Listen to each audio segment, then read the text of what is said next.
Acura produces the MDX, the TLX, the Integra, and this RDX.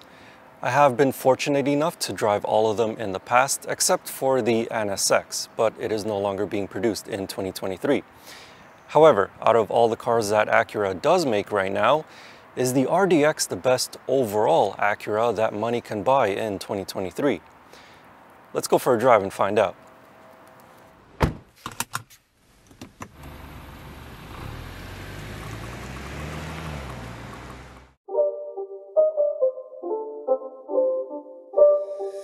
It's not a game, it's a rich.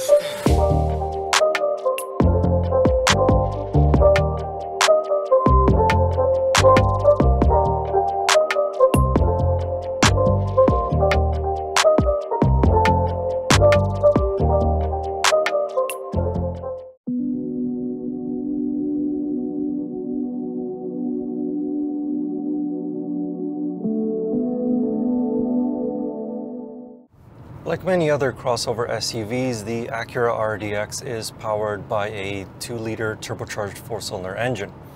This engine is paired with a 10-speed automatic transmission and all-wheel drive for us here in Canada. Unfortunately, there is no other engine option available for the RDX. There's no hybrid, there's no plug-in hybrid. I think that Acura is just going to skip hybrids altogether and just go straight to full EVs.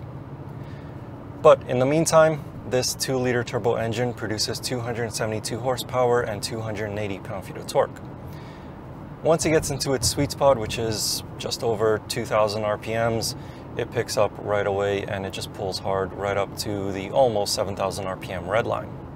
As for this 10-speed automatic, it shifts gears really smoothly. It does have a few hiccups here and there, but they don't happen very often. And it's usually when you're, say, on the brakes and then immediately back on the throttle. You can feel that it's struggling just a little bit, like you feel a little bit of a shunt when it changes gears. But apart from that, very smooth on the downshift and very smooth on the upshift. Even if you change the drive mode into sport mode and the transmission into sport mode and you start to use the paddle shifters, the gear shifts are still very smooth. The response is okay. It's not the fastest, but there are definitely slower transmissions out there. So it's just average, whether you use the paddle shifters or whether you stab on the throttle. Obviously, it has quite a few gears to go down before it gets into the correct gear to provide you with that burst of acceleration.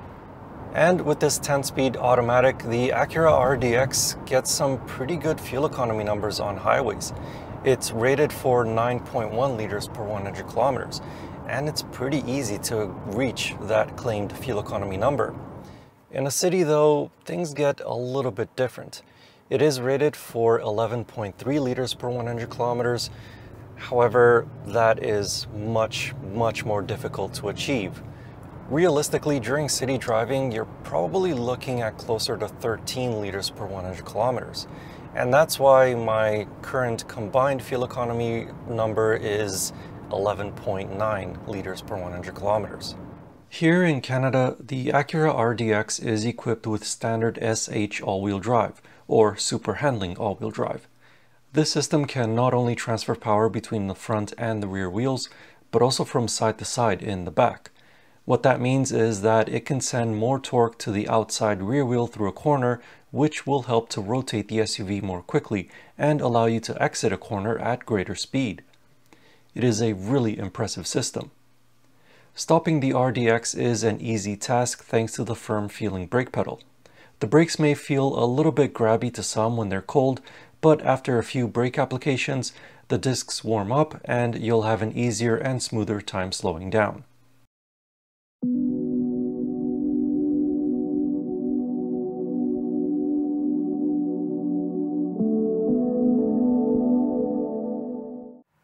The interior of the Acura RDX is a really nice place to be in.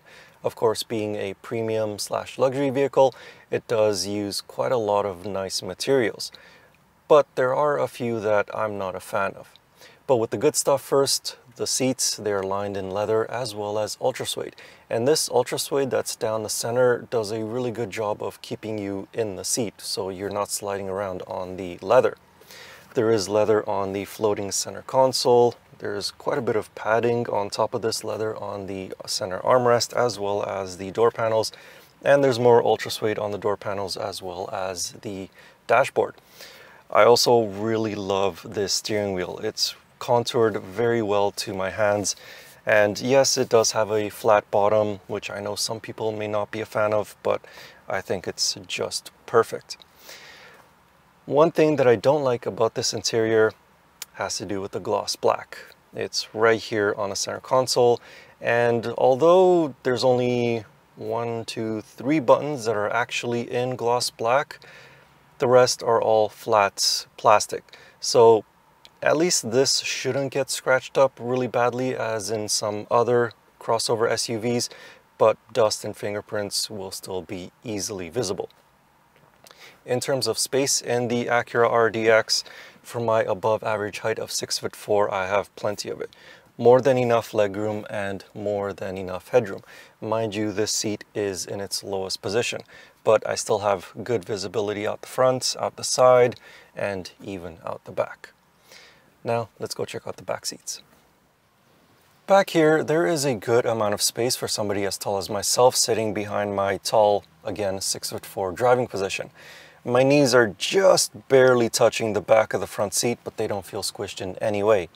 Unfortunately, the back of this seat is made out of hard plastic instead of soft leather.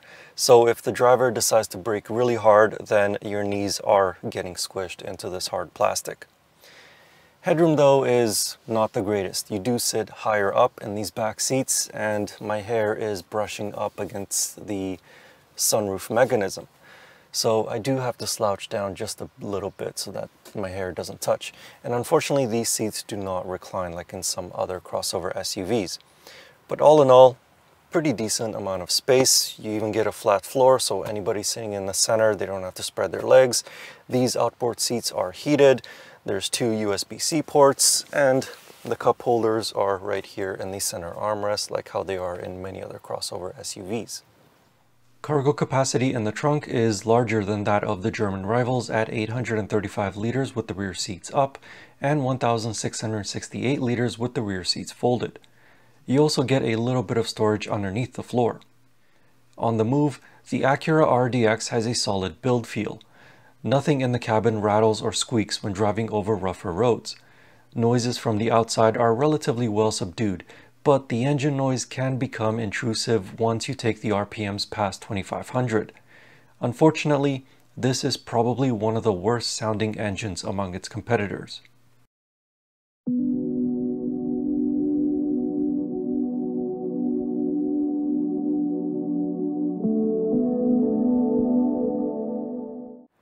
For 2023, Acura changed things around a little bit for the RDX. It no longer starts at around $47,000 Canadian, and instead it starts at around $55,000 Canadian. Why? Well, that's because this model year is only available in 2 trim levels. If you're watching in the United States though, you guys do get more trim levels, I believe 5 in total. And if you don't want the all-wheel drive system, then you can get it with just front-wheel drive and save yourself a bit of money that way. But here in Canada, all we get is all-wheel drive because it seems like all auto manufacturers think that in Canada it always snows, even in the middle of summer when it's 30 degrees outside. But anyway, rant over. This A-Spec Elite is only $1,000 more expensive than last year's model at around $60,000 Canadian. But hopefully for the 2024 model year, Acura will introduce more trim levels for the RDX so that it can lower that starting price. This trim of the RDX has every feature in the Acura catalog. Ultra suede and leather upholstery, as I mentioned earlier, heated and ventilated front seats, heated rear seats, a heated steering wheel, a head-up display with large and clear lettering, a panoramic sunroof, a power liftgate, surround view cameras, wireless phone charging, and much more. Last year's RDX also received standard wireless Apple CarPlay and wireless Android Auto, along with Amazon Alexa integration. One gadget that might be a bit of a deal breaker for some is the infotainment system, specifically how you control the infotainment system. This screen is not a touchscreen, and instead it's controlled through this trackpad right here on the center console. Now, the infotainment system itself is really easy to navigate around. It has nice graphics and it's really responsive, and it works well with this trackpad. But this trackpad is not the same kind that you would find on a laptop, for example. So instead of constantly swiping to highlight an item that you want, instead you just position your finger to, let's say, top right, then the top right item gets selected, or highlighted, I should say, and then you just push down and it actually selects it for you. Over time, you do get muscle memory, so it does become easier to navigate around this system. However, if you use Apple CarPlay or Android Auto, then this trackpad reverts to being the same kind that you would find in a laptop, so you're constantly scrolling to highlight an item. And when using those apps, it is very frustrating because those apps were designed to work with a touchscreen, not a trackpad. The RDX was given a mid-cycle update for the 2022 model year, which included a revised bumper design. It made it more in line with its bigger brother, the MDX. The rear of the SUV is not as dramatic, with just a few minor changes to the bumper. And finally, the IIHS gave the 2023 Acura RDX a Top Safety Pick Plus award, with good scores in every crash test and superior ratings for the advanced safety and driver aids. The RDX also received a good plus rating for the latch ease of use when fitting a child car seat. So is the RDX the best Acura that money can buy right now? Well, if you're not looking for a high-performance crossover SUV, then yes, this definitely is. It has more than enough power, it's plenty spacious on the inside, it's not too big but also not too small, and it's good value for your money. However, the one thing that it is missing, and all other Acuras in 2023 do have, is the Type S designation. TLX Type S, Integra Type S, and MDX Type S, but no RDX Type S. Maybe in the future we'll get one, I don't know. But for now, if you don't want a high-performance Acura, then this is just about the perfect car that they make right now. And if you would like to know more about this 2023 Acura RDX, I have a written review with a few more details about it over on my website. You can find that link in the video description or click on the pop-up banner right up there. And as always, I will see you in the next car or truck or most likely another SUV. Anyway, thank you for watching. I hope you enjoyed this video and see you next time.